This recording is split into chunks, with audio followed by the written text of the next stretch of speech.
small cap market has been pretty bumpy for this last year. A lot of ups and downs. It's trailed the larger cap and the mid cap markets by a substantial amount. And this really comes at a point and at a level where now small caps have underperformed large and mid caps over most of this cycle.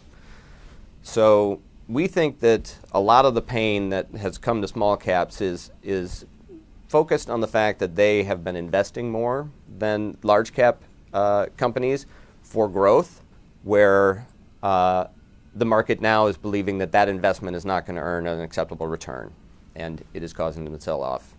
So we think it's a good time actually to be looking at small caps, because our view is actually that large cap companies may have had their pendulum swing too much toward paying out capital and not enough of investing capital. We see some mergers and acquisitions, but a lot of fixed capital investment has been put aside for a long time now. And should there be a recovery and growth, we think these companies may be left behind a little bit. I think the outlook for small caps is good, not great. A lot of the undervaluation that was in the market over the last few years is now out. It's getting a lot closer to fair value.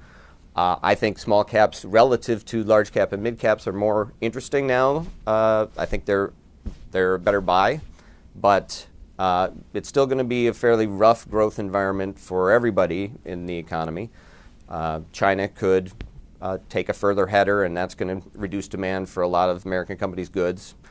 Obviously, we're seeing commodities now crack quite a bit. Here in mid-December, we've gotten to a point now where oil is half of what it was a couple of months ago, and that's going to create a lot of ripples. So I would expect the market to continue to be a little uncertain for the near future.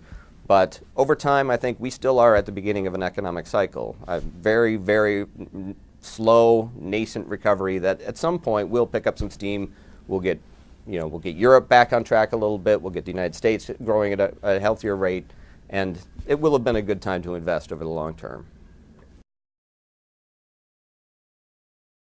After the recent drop in oil prices, here mid-December again, we're back half of what oil used to be. There's been what we would call a diversity breakdown in the market. Basically, all of the small cap energy companies are being treated like pariahs. There is no longer like picking and choosing between winners and losers. If you are a small cap exploration and production company, you are getting sold. So we think there's going to be a lot of opportunities created in this current downdraft. What exactly they are is going to take a lot of careful analysis, but we believe that now is the time to be looking at that sector of the market, because that's where investors are no longer thinking as rationally as they could.